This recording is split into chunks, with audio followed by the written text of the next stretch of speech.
نحمدہ ونصلی ونسلم علی رسولہ الکریم اما بعد فاعوذ باللہ من الشیطان الرجیم بسم اللہ الرحمن الرحیم ان الذین قالوا ربنا اللہ ثم استقاموا صدق اللہ مولانا العظیم وصدق رسولہ النبی الکریم الامین الصلاۃ والسلام علیک یا سیدی یا رسول اللہ وعلی آلک واصحابک یا سیدی یا حبیب اللہ۔ ناظرین و سامعین السلام علیکم ورحمۃ اللہ تعالی وبرکاتہ۔ شوال المکرم کا آج پہلا جمعۃ المبارک ہے۔ اس مختصر وقت میں نے آپ کے سامنے سورۃ حامیم سجدہ کی آیت نمبر 30 کے تھوڑے سے حصے کو تلاوت کیا ہے۔ آج کا جو بیسیکلی ہمارا جو موضوع ہے مختصر وقت میں جو انشاءاللہ معنی خیز ہوگا، جو حاصل کلام میں آخر میں اس کا عرض کروں گا، آج جو ہمارا موضوع ہے وہ ہے استقامت دین۔ استقامت دین سے کیا مراد ہے؟ رمضان المبارک کا مقدس مہینہ ہم سب مسلمانوں نے گزارا۔ ہر ایک شخص نے، ہر عام اور خاص نے رمضان المبارک میں کثرت کے ساتھ نیکیاں کی ہیں، روزے رکھے ہیں، صلاۃ التراویح اس سال لاک ڈاؤن کی وجہ سے ہم نے گھروں میں ادا کی ہے، اور بہت ساری ہمارے بہنوں نے اعتکاف کیا ہے، قرآن مجید کی کثرت کے ساتھ تلاوت کی ہے، اور اس کے علاوہ کثرت کے ساتھ نوافل اور اللہ کی مخلوق کی خدمت خلق، یعنی ہم سب نے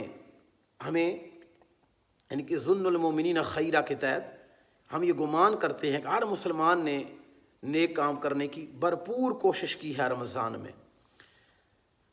اب سوال یہ ہے کہ رمضان گزرنے کے ساتھ ہی ہم پھر دوبارہ گناہوں کی اس دلدل کی طرف گناہوں کی طرف لوٹ جاتے ہیں، اور یہ لوٹنا جو ہے یہ غیر معمولی نہیں ہے، کیونکہ رمضان المبارک اور بالخصوص عید والے دن اللہ تعالیٰ اپنے بندوں کی مغفرت کا اعلان فرماتا ہے، اور عید والے دن اللہ تعالیٰ فرشتوں کو زمین پر بھیجتا ہے کہ جاؤ تم گلی کوچے میں کھڑے ہو جاؤ اور میری طرف سے میرے بندوں کو مزدحا سنا دو کہ تم نے رمضان المبارک میں محنت، مشقت، جد و جہد کی ہے، مزدوری کی ہے، اور آج تمہاری اس مزدوری کا تمہارے رب کی طرف سے یہ انعام ہے کہ تمہارے رب نے تمہیں معاف فرما دیا ہے، تمہارے رب نے تمہارے سارے گناہوں کو معاف فرما دیا ہے۔ ناظرین و سامعین، غور کریں تو یہ رمضان المبارک کا مہینہ ہمیں پاک صاف کر گیا ہے، ہمیں ستھرا کر گیا ہے، یعنی جو وہ گناہوں کی ایک غلاظت ہمارے پاس تھی، جس دلدل میں ہم ڈوبے ہوئے تھے، رمضان المبارک کے اس مقدس مہینے کی رحمت اور برکت نے اس ساری غلاظت کو دور کر دیا ہے، اور آج ہر مسلمان جو وہ پاک ہو گیا ہے، اللہ نے اسے اپنی رحمت سے پاک فرما دیا ہے۔ اللہ ماشاءاللہ شاید کوئی ایسا بدقسمت انسان ہو بھی سکتا ہے، لیکن ہم میجورٹی میں لوگوں کی بات کر رہے ہیں کہ ہر شخص رمضان مبارک میں استغفار توبہ اپنے رب سے طلب کرتا ہے۔ اب سوال یہ پیدا ہوتا ہے کہ یہ رمضان مبارک ہمیں کروڑوں نیکیاں ہمارے دامن میں چھوڑ کے گیا ہے، یعنی کروڑوں نیکیوں کا مالک ہمیں بنا کر گیا ہے۔ اب ہمارے اوپر جو ذمہ داری ہے، جو رسپانسبلٹی ہے، وہ یہ ہے کہ ہم نے ان نیکیوں کی حفاظت کیسے کرنی ہے، کیونکہ یہ بات یاد رکھیں، آپ نے بھی بارہا یہ بات سنی ہوگی کہ سب سے صاحب عقل وہ شخص ہوتا ہے کہ جو مال کمانے کے ساتھ ساتھ مال کو سنبھالنا بھی جانتا ہو۔ اگر کوئی شخص مال تو کما رہا ہے لیکن وہ اپنے مال کو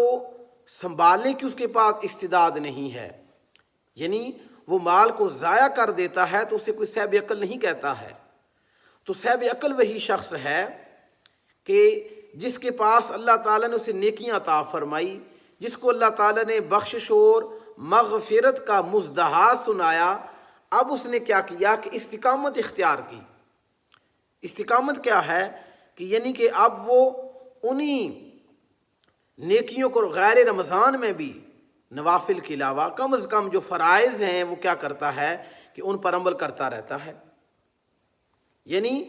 فرائض بخوبی سر انجام دینے کی وہ کوشش کرتا ہے، کہیں مجھ سے میرے رب کی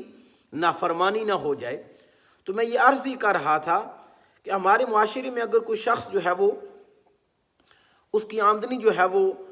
اگر پاکستانی روپے میں 1,00,000 روپیہ اگر وہ پاکستان میں کما رہا ہو، یا یو کے اندر اگر کسی شخص کی ماہانہ آمدنی جو ہے وہ 5,000 پاؤنڈ ہے، تو ہم کہیں گے کہ یار کہ یہ بہت زیادہ پیسے کما رہا ہے، 5,000 پاؤنڈ زیادہ کما رہا ہے۔ لیکن اگر وہ 5,000 پاؤنڈ کما رہا ہے لیکن اس کے اخراجات 6,000 پاؤنڈ ہیں، وہ خرچہ اس کا 6,000 کر دیتا ہے، تو کوئی بھی سننے والا اسے صاحب عقل نہیں کہے گا، وہ کہے گا کہ یہ بڑا بیوقوف شخص ہے کہ جس کی آمدنی 5,000 پاؤنڈ ہے اور اس کے خرچات 6,000 ہیں۔ یعنی گویا اس نے کیا کیا کہ دولت تو اس نے کمائی ہے لیکن اسے دولت کو سنبھالنے کا سلیقہ نہیں آیا ہے۔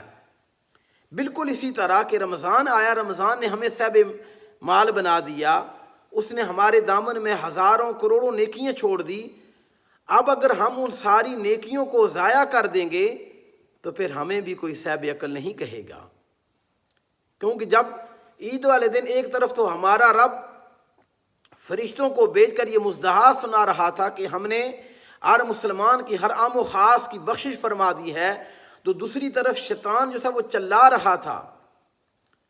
وہ اپنے منہ پر تماچے مار رہا تھا کہ آج اللہ تعالیٰ نے اس انسان کی بخشش فرما دی ہے۔ وہ پھر اپنے چیلوں کے ساتھ یہ قسم اٹھاتا ہے کہ میں نے تو اس انسان کو دوبارہ گناہوں کی لذت کی طرف لے کر جانا ہے، میں نے اس کی جو نیکیاں ہیں ان کو اس سے ضائع کروانا ہے۔ تو میں اور آپ نے کیا کرنا ہے؟ ہم نے یہ کرنا ہے کہ وہ جو رمضان میں ہم نے محنت اور مشقت کی ہے، وہ جو رمضان میں ہم نے دل لگی کے ساتھ، دل جوئی کے ساتھ، محبت کے ساتھ اپنے رب کو راضی کیا ہے، اس رب کو ناراض نہیں کرنا ہے۔ جس طرح ہم نے رمضان میں اپنے رسول کو راضی کیا ہے، غیر رمضان میں اپنے رسول کو ناراض نہیں کرنا ہے۔ کم از کم اگر ہم زیادہ نہیں کر سکتے تو ہم کیا کریں کہ ہم وہ جو فرائض ہیں جو ہمارے اوپر لازم ہیں، نماز کی صورت میں، زکوٰۃ کی صورت میں، حج کی صورت میں اور دوسروں کی دیکھ بھال کی صورت میں، جو بھی ہمارے اوپر فرائض ہیں، کم از کم ہم فرائض سے رائے فرار اختیار نہ کریں۔ اب استقامت کا لغوی معنی سماعت فرما لیں۔ کیا فرمایا یہاں پر؟ اللہ تعالیٰ نے قرآن مجید میں ارشاد فرمایا ان الذین قالوا ربنا اللہ ثم استقاموا، بے شک جن لوگوں نے کہا ہمارا رب اللہ ہے پھر وہ اس پر مستقیم رہے، یعنی انہوں نے استقامت اختیار کی۔ تو استقامت کا لغوی معنی ہے کسی امر پر مضبوط رہنا، جمے رہنا۔ یعنی آپ نے رمضان میں ایک عمل شروع کیا، رمضان کے بعد بھی جاری ہے، رمضان کے بعد بھی آپ نمازیں پڑھ رہے ہیں، رمضان کے بعد بھی صدقہ خیرات کر رہے ہیں، رمضان کے بعد بھی آپ اللہ کی نافرمانی سے بچ رہے ہیں۔ اب یہاں پر میرے اور آپ کے آقا صلی اللہ علیہ وسلم سے پوچھا گیا، حضور سرور کائنات صلی اللہ علیہ وسلم سے پوچھا گیا، حضور سرور کائنات صلی اللہ علیہ وسلم نے استقامت کا معنی بیان فرمایا کہ تم کہو میں اللہ پر ایمان لایا، اس کا معنی یہ ہے کہ تم زبان سے اللہ کی توحید کا اقرار کرو اور اپنے باقی اعضاء سے اللہ تعالیٰ کے احکام پر عمل کرو، اور فرمایا کہ پھر اس پر تم مستقیم رہو، یعنی کہ استقامت اختیار کرو، یعنی تا دم مرگ توحید پر قائم رہو اور اللہ تعالیٰ کے احکام پر عمل کرتے رہو۔ یہ کیا ہے؟ یہ استقامت ہے۔ یعنی کہ جس طرح گویا ہم نے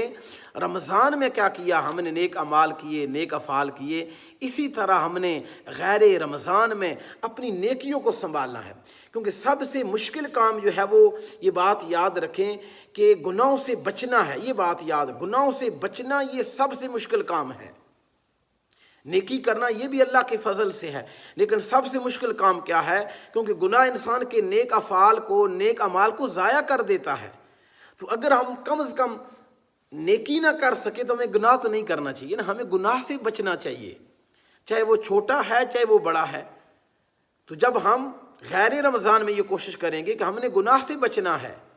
تو اب یہاں پر استقامت کی تعریف جو حضرت ابن عباس رضی اللہ تعالیٰ نے فرمایا، اس آیت کا تقاضا یہ ہے کہ تم فرائض کی ادائیگی پر مستقیم رہو،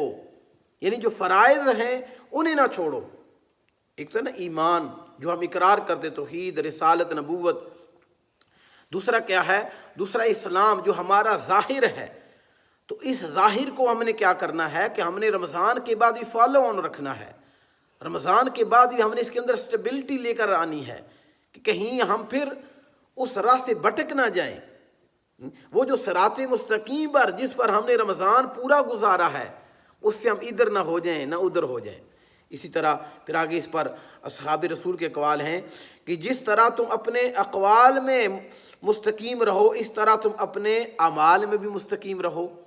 یعنی جس طرح تم سچ بولتے ہو اسی طرح تمہارے افعال سے بھی تمہیں کیا کرنا چاہیے؟ استقامت اختیار کرنی چاہیے۔ پھر بزرگوں نے کہا کہ جس طرح تم جلوت میں مستقیم رہو اسی طرح خلوت میں، یعنی جس طرح تم تنہائی میں کیا کرو؟ استقامت اختیار کرو، اسی طرح تم ظاہراً بھی استقامت اختیار کرو۔ تو حاصل کلام یہ ہے کہ ہم نے کیا کرنا ہے کہ غیر رمضان میں بھی اپنی نیکیوں کو ضائع نہیں کرنا ہے۔ جو فرائض ہیں ان کو ہم نے بخوبی سر انجام دینے کی کوشش کرنی ہے، بالخصوص نمازوں کی، کیونکہ غیر رمضان میں ہم نمازوں کی بہت زیادہ لاپرواہی کرتے ہیں، اور ہماری یہ ساری رمضان کی جو کمائی ہے وہ آہستہ آہستہ آہستہ کرتے ہوئے یہ شیطان مردود ہم سے ضائع کروا دیتا ہے۔ تو صاحب عقل وہ نہیں ہے جو اپنے مال کو ضائع کر دیتا ہے، صاحب عقل وہ ہے جو اپنے مال کو کماتا ہے، پھر اس کے بعد اس کے جو مصارف مال ہیں، یعنی جہاں جہاں مال کو خرچ کرنا ہے وہ صحیح جگہ پر اس کا انتخاب صحیح ہوتا ہے۔ اسی طرح اللہ نے ہمیں رمضان المبارک کے صدقے ہمیں کروڑوں نیکیاں عطا فرمائی ہیں۔ اب ہم نے کیا کرنا ہے؟ اپنی نیکیوں کی حفاظت کرنی ہے، اللہ تعالیٰ سے استقامت دین کی دعا کرنی ہے کہ اللہ تعالیٰ ہمیں دنیا میں جب تک ہماری حیات ہمیں اسی دین اسلام پر استقامت عطا فرمائے، اور اسی پر اللہ تعالیٰ ہمیں موت عطا فرمائے۔ امید ہے کہ انشاءاللہ یہ مختصر سی ویڈیو آج جمعۃ المبارک کے موقع پر ہم سب کے لیے ایک عظیم پیغام ہے کہ ہم نے رمضان کی ان کمائی نیکیوں کو ضائع نہیں کرنا ہے اور گناہوں سے بچنا ہے، گناہوں سے ہم نے بچنا ہے۔ اللہ تعالی ہم سب کا حامی و ناصر ہو، اللہ تعالی ہمیں گناہوں کی لذت سے محفوظ فرمائے، اللہ تعالی ہمیں نیکیوں کی لذت عطا فرمائے۔ وآخر دعوایا ان الحمد للہ رب العالمین۔